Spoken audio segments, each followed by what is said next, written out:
왕이신 나의 하나님,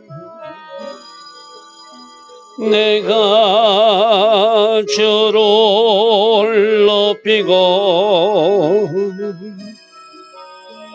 영원히 주의 이름을 송축하리이다. 왕이신 나의 예수님, 왕이신 나의 예수님, 내가 주를 높이고 영원히 주의 이름을 송축하리이다. 왕이신 나의 예수님, 왕이신 나의 예수님, 내가 주를 높이고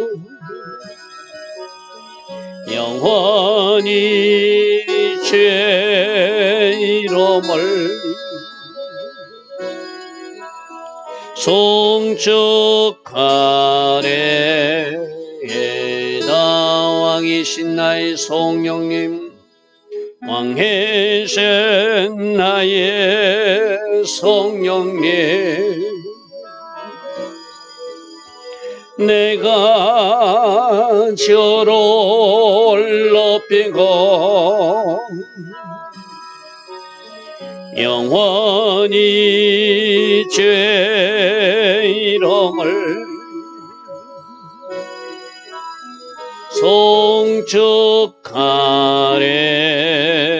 송축하리이다. 아멘. 좋으신 아버지 하나님, 초막절 6일차 새벽입니다. 오늘도 초막 안에 거하는 삶, 하나님의 영광으로 진입하는 삶, 하나님 주신 말씀에 순종하는 하루, 하나님 하신 모든 일에 감사하는 하루가 되기를 원합니다. 오늘도 새벽에 일어나 예배하는 하나님의 자녀들을 주여 기억하여 주시고 이들의 기도에도 응답하여 주시되 주님과 더 가까이 친근히 하나님 앞으로 나아갈 수 있는 주의 자녀들 다 될 수 있도록 성령으로 도우시고 함께 하옵소서. 오늘 하루도 하나님 계획하신 그 아름다운 하루로 인도하여 주실 줄 믿사옵고 예수와 하마시아 이름으로 감사하며 기도드리옵나이다. 아멘.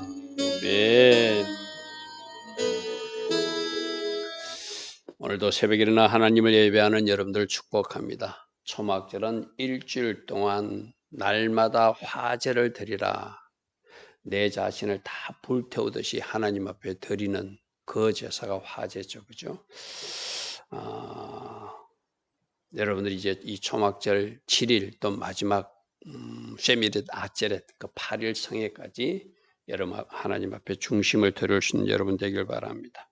자, 오늘은 사사기 2장 11절부터 보겠습니다. 어제 말씀은 여호수아가 살아있는 동안 그 지도자들이 살아있는 동안은 하나님을 잘 섬겼는데 그 다음 세대들은 하나님을 알지 못하고 어그러진 길로 갈 것을 애고하는 그런 말씀이었어요. 그죠?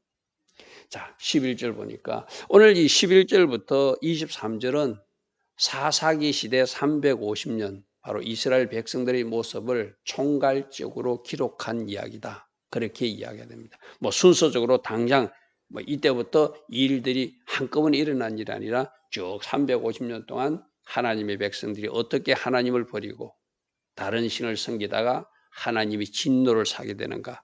그래서 하나님은 또 그들을 불쌍히 해서 사사를 보내주고 그들에게 긍휼을 베푸는가. 그걸 총괄적으로 사사기 전체 내용을 이렇게 요약한 그런 그림이라고 보면 좋겠습니다. 자, 2장 11절입니다. 이스라엘 자손이 여호와의 목전에서 악을 행하여 바알들을 섬기더라. 바알들을 섬기더라. 분명히 그들이 여호수아 생전 시대는 우리는 하나님만 섬길 것이라고 약속했어요. 그죠? 그런데 그 사람들은 죽고 그 다음 세대들은 하나님을 알지 못하는 백성 사니까 하나님 앞에 악을 행하고 바알들을 섬기는 하나님의 진노를 살릴. 그러니까 이게 사사기 첫 번째는 범죄하는 거예요. 하나님을 섬기던 사람들이 다른 것을 섬기고 우상 숭배의 길로 가더라는 거예요. 자, 12절. 애굽 땅에서 그들을 인도해 내신 그들의 조상들의 여호와 하나님 여호와를 버릴 것을 버려야지, 그죠? 우리 하나님 잘 섬기기 위해서 하나님께서 기뻐하지 않는 것을 버리고 치우고 상수리 나무 안에 묻고 그것이 세겜 땅의 교훈이라고 그랬어요. 그죠? 그리고 하나님 잘 섬겨야 된다. 거기서 세겜 언약을 맺었잖아요. 그죠? 근데 버려야 될 것을 버리지 않고 가장 중요한 여호와 하나님을 버렸대요. 이것이 참 큰 문제죠. 그리고 다른 신들과 그들의 주위에 있는 백성들의 신들을 따라 그들에게 절하고 여호와를 진노하게 하였더라. 하나님께서 가나안 족속들을 진멸하는 이유가 바보거든요. 그들을 상계로 두며 살려두면은 그들이 믿는 신을 따라 섬기게 될 것을 하나님이 아시기 때문에 이스라엘 백성들을 보호하기 위해서 그들을 없애버리라 한 거거든요. 그래서 이스라엘 백성들은 남겨두었어요. 그 땅에 같이 거주하게 하고 노역을 시키고 또 어떤 지파들은 그들 중심에 들어가서 그들 속에 들어가서 살게 되고 아모리 족속 같은 사람들은 오히려 거꾸로 쫓겨나서 산지로 쫓겨나는 그런 모습들을 우리가 앞에서 살펴봤어요. 그러니까 남겨진 그들이 나쁜 영향력을 발휘해서 자기들이 신을 섬기게 하니까 버릴 것을 버리지 않고 하나님을 버리고 그들의 신을 따라서 그들에게 절하고 여호와의 진노를 사는 일을 하더라. 이것이 바로 사사기 시대 때 일어난 일이라는 거예요. 13절 보십시오. 그들이 여호와를 버리고 바알과 아스타롯 우상들을 섬겼더라. 진짜 버려야 될 것.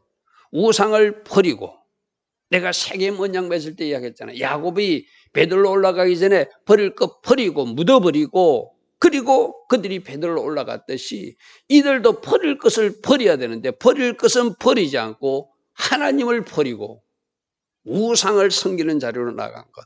이것이 하나님이 진노를 사는 일이라는 것이죠. 그러니까 14절 여호와께서 이스라엘에게 진노하사 사사기 사이클이 첫 번째가 그들이 범죄하는 거거든요. 그럼 하나님이 진노하셔서 대적자들, 침략자들이 들어오게 해서 그들이 손에 파는 거예요.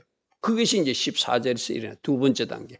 여호와께서 이스라엘에게 진노하사 노략하는 자들이 손에 이스라엘 백성들을 넘겨주니까 그들을 노략을 당하게 하셨고 주위에 있는 모든 대적의 손에 팔아 넘기심에 그들이 다시는 대적을 당하지 못하고 오히려 그들에게 조공을 바치고 그들을 섬기는 민족으로 전락하게 되라. 하나님이 함께 하셨을 때는 그들을 다 물리칠 수 있었죠. 하나님이 함께 하실 때는 하나님께서 왕벌을 보내서라도 승리하게 하셨잖아요. 그들이 하나님 앞에 범죄하니까 대적들이 쳐들어와도 원수가 쳐들어와도 하나님은 내버려 두는 거예요. 하나님이 도와주지 않는 거예요. 왜? 그 가정을 통해서라도 회개하고 울부짖고 하나님을 찾으면 또 하나님이 긍휼을 베푸시기 위해서 하나님은 내버려 두는 거예요. 15절 보십시오. 그들이 어디로 가든지 여호와의 손이 그들에게 재앙을 내리시니 여러분 우리 15절에 어디로 가든지 하나님 손이 함께하사 그들에게 복을 내리시는 하나님으로 함께. 우리도 마찬가지잖아요. 그죠? 여러분이 무슨 일을 하든 어디로 가든 어디에 있든지 여호와의 손이 함께하사 새초부터 새말까지 복이 많은 백성이 돼야지. 거꾸로 그들이 어디로 가든지 무엇을 하든지 여호와의 손이 그들에게 재앙을 내리는 단계가 된 것. 왜 이렇게밖에 할 수 없죠? 하나님은 공의의 하나님이시니까.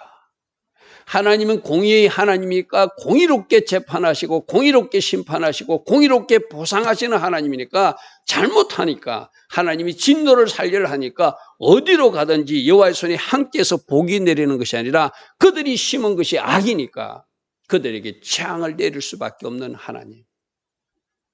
우리가 성경에서 대원리가 심은 대로 거두는 거라고 그랬어요. 그죠? 심은 대로 거둔다. 내가 지금 무엇을 거두고 있는가를 보면은 내가 무엇을 심었는지 알 수 있다. 그들은 하나님이 진노를 살기를 했기 때문에 그들이 무엇을 하든지 어디로 가든지 하나님이 손이 재앙을 내리는 손으로 함께하더라는 거예요. 참 안타까운 일이 벌어지고 있는 것이죠. 여호와께서 말씀하신 것과 같고 여호와께서 그들에게 맹세한 같이 공의의 하나님은 그렇게 말씀하신다고 이렇게 선한 말씀도 이루어질 것이고 선하지 않는 너희들에게 저주가 임하는 말씀도 그대로 다 이루어진다고 말했잖아요. 공의의 하나님이라 하나님 그 약속을 그대로 지키는 거예요. 그러니까 그들의 괴로움이 심하였더라. 16절.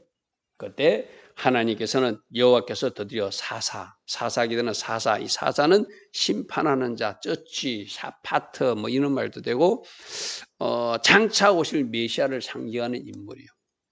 여호와께서 사사들을 세우자 노략자들이 손에서 그들을 구원하게 하셨으나 그들이 또 막 이렇게 힘들다고 슬피 울부짖으면 하나님은 불쌍히셔서 사사를 보내서 그들을 건지셔요. 그런데 사사를 보내서 건지셨지만 17절 말씀 주십시오.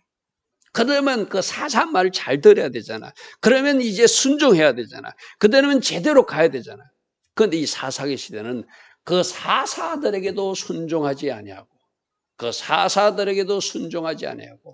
오히려 다른 신들을 따라가 음행하며 그들에게 절하고 여호와의 명령을 순종하던 그들이 조상들이 행하던 길에서 속히 치우쳐 떠나서 그와 같이 행하지 않는 이상한 길로 가는 그 다음 세대들이라는 거예요.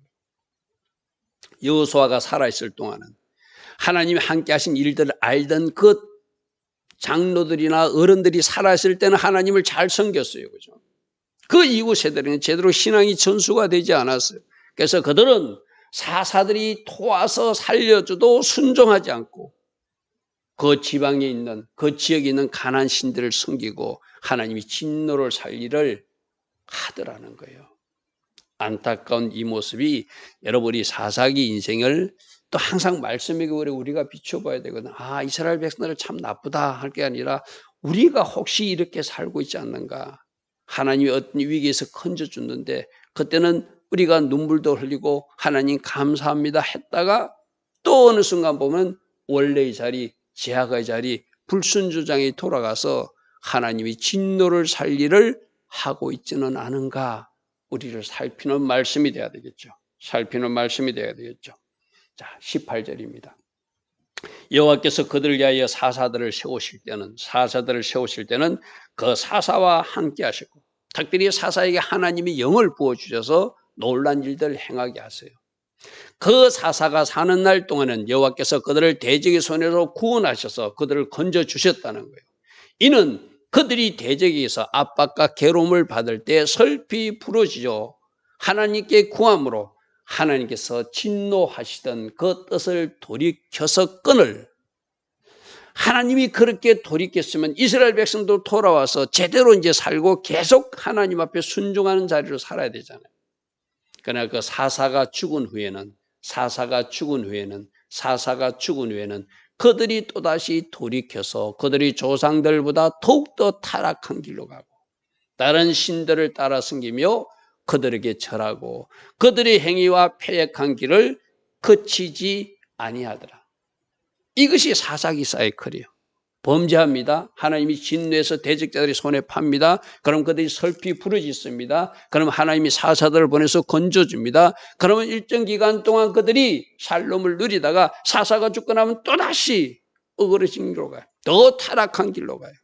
이것이 계속 350년 동안 반복되는 인생이 사사기 인생이라는 것이죠. 사사가 죽고 나서 그들이 또다시 돌이켜서 그들이 조상들보다 더욱더 타락한 길로 가고 다른 신들을 따라 섬기며 그들에게 절하고 그들의 행위와 패역한 길을 그치지 아니하더라. 그치지 아니하더라. 그치지 아니하더라. 그러므로 20절 여호와께서 이스라엘에게 진노하여 이르시되 이 백성이 내가 그들이 조상들에게 명령한 언약을 어기고 나의 목소리를 순종하지 아니하는구나. 그러므로 나도 여호수아가 죽을 때 남겨둔 이 이방 민족들을 다시는 그들 앞에서 하나도 쫓아내지 않을 것이다. 이 하나님이 앞에 약속하셨어요. 그죠? 너희들이 순종하지 않으면 내가 그들을 쫓아내지 않을 것이고 그들이 너희들에게 찌르는 가시가 될 것이고 채찍이 될 것이고 올무가 될 것이다. 분명히 말씀하셨어요. 그죠? 그들이 자꾸 엉뚱한 길로 가니까 이제 그 남겨진 이방 족속들 다 정복하지 못하고 남겨진 족속들이 있었잖아요. 다시는 그들 앞에서 하나도 쫓아내지 않겠다. 하나님이 그렇게 결심할 수밖에 없어요. 왜 그렇게 하시는가 하면 그 남겨둔 백성들에도 민족들의 가난 족속들은 남겨둬서 그들이 지르는 가시를 역할을 하고 뭔가 대적자 역할을 할 때 그때라도 깨닫고 돌아오라고. 그때라도 깨닫고 돌아오는 목적으로 하나님이 선한 목적으로 남겨두겠다는 거예요.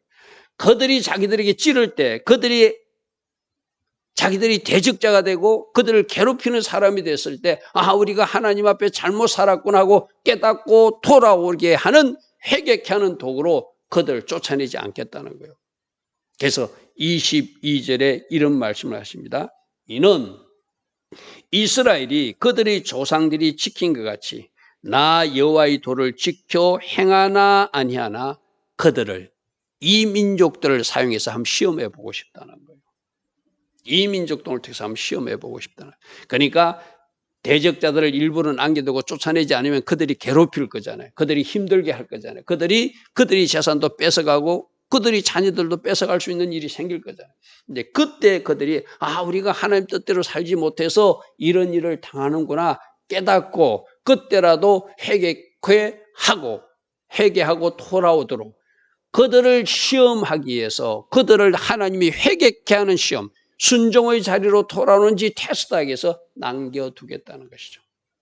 22절 다시 봅니다. 이는 이스라엘이 그들이 조상들이 지킨 것 같이 나 하나님이 도를 지켜 행하나 아니하나 그들을 시험하겠다. 순종도 테스트하겠다. 그들이 회개하는지 테스트하겠다. 그래서 23절에 여호와께서 그 이방 민족들을 머물러 두시고 그들을 쫓아내지 아니하셨으니 여호와의 손에 넘겨주지 않고 남겨놓은 민족들이 있는 이유가 이런 목적도 있었다. 그러니까 우리가 앞에 살펴볼 때 그들이 정복하다가 다 정복하지 못하고 좀 남겨둔 영역이 있다는 거죠. 그것을 여호수아 손에 다 넘겨줄 수도 있었는데 하나님이 함께 하시면 다 완전히 정복해서 완전체로 넘겨줄 수도 있잖아요.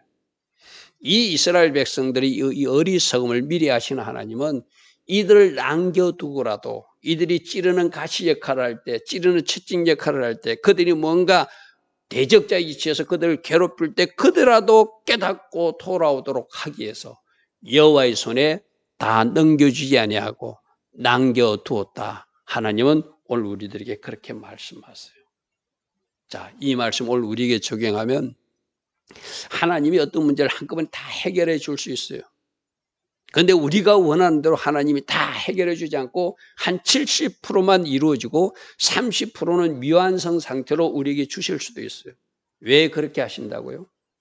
그 나머지 미완성 30%를 가지고 하나님은 우리가 하나님의 자녀로 제대로 살아가는 것인지 말씀에 순종하는 것인지 하나님 우리를 테스트하는 도구로도 사용할 수 있다는 거예요. 그것 때문이라도 하나님을 우리 있는 거 있잖아요. 질병을 하나님이 완전히 다 고쳐줄 수도 있지만 다 고쳐주지 않고 어느 정도 치유해놓고 계속 끌고 가는 질병이 있잖아요. 그 질병이 몸에 남아있을 때 하나님은 그 백성들은 그 자녀들은 그 질병 때문에라도 하나님을 의지하게 되고 더 하나님 앞으로 나아가는 그런 일들이 있잖아요. 똑같은 이야기라는 거죠. 우리가 생각할 때는 100% 완전체를 줘야 좋으신 하나님인데 아니 우리를 잘 아시는 하나님은 완전체를, 여러분 그런 간증됐잖아요. 어느 누군가가 하나님 은혜 가운데 치유됐어요. 치유되기 전에는 간절히 기도하고 하나님 앞에 매달렸어요. 근데 병이 낫고 나서 그가 또다시 세상길로 가 있는, 그를 고쳐주었더니 그가 낫게 되었더니 다시 서울역이나 저 길거리 나가서 노숙자로 술을 마시는 그런 사람들을 보았다. 이런 간증들 있잖아요. 그죠? 죽어가는 사람을 살렸어요. 그럼 그 은혜로 진짜 제대로 살아내야 되잖아요. 그런데 병이 낫고 나니까 그 나은 몸으로 다시 술자리에 나가는 것이 사람이라는 것이죠. 이게 하나님이 완전체를 주지 않고 뭔가 부족한 부분으로 끌고 가실 때는 그것조차도 은혜다. 그래서 사도 바울이 내가 약한 것, 그것이 바로 강함이고 그것이 나에게 주신 하나님의 은혜다 고백하는 것이 오늘 이 이스라엘 백성들에게도 완전히 정복하지 않고 남겨두고 그들이 잘못됐을 때 채찍으로도 사용하고 그들이 회개케 하는 도구로도 사용하고 그들이 순종하는지 안 하는지 하나님을 하나님께서 테스트하시는 그런 도구로도 사용하기 위해서 여호와의 손에 다 넘겨주지 아니하셨더라. 할렐루야, 아멘. 이렇게라도 일하시는 하나님이 이해되는 여러분 되길 바랍니다. 오늘 사사기 2장 11절부터 23절은 사사기 전체를 요약한 말씀이기도 해요. 그들이 범죄합니다. 하나님이 진노하셔서 그들을 대적자의 손에 팝니다. 그러면 그들이 울부짖습니다. 그럼 하나님은 그들을 불쌍히 여기셔서 사사를 내세우지만 그 사사의 말에도 순종하지 않고 그 사사가 죽고 나니까 또 어그러지는 길로 가는, 그래서 하나님께서 그 가나안 족속들을 남겨주신 이유가 하나님의 자녀들이 제대로 살아가는지 안 살아가는지 회개할 수 있는지 순종할 수 있는지 시험하기 위해서 그들을 남겨두셨다. 이런 말씀으로 우리에게 교훈을 주십니다. 좋으신 아버지 하나님, 오늘도 하나님께서 주신 이 사사기 말씀을 우리가 잘 살펴서 말씀의 거울에 내 자신을 비추어 보고 우리들 가정 공동체를 비추어 보고 하나님 보시기에 아름답지 못한 것이 있다면 그것을 버리고 하나님 앞으로 나가서 하나님이 어디로 가시든지 여호와의 손이 복을 내려주는 그런 가정, 그런 지체들 다 되게 하여 주시옵소서. 예수와 하마시아 이름으로 감사하며 기도드리옵나이다. 아멘. 지금은 우리 주 예수 그리스도의 크신 은혜와 하나님 아버지의 영원하신 사랑과 성령 하나님, 오늘도 우리 안에 내주하시며 늘 성령으로 초명하여 주시고 때마다 일마다 기름 부어주시며 성령 충만의 복으로 인도하시는 그 은혜가 오늘도 새벽에 일어나 하나님을 예배하며 하루를 시작하는 주의 자녀들 머리 위에, 이 땅에 깨어있는 모든 교회와 깨어있는 모든 성도님들 위에 지금부터 영원토록 영원히 함께하여 주시기를 간절히 축원하옵나이다. 아멘.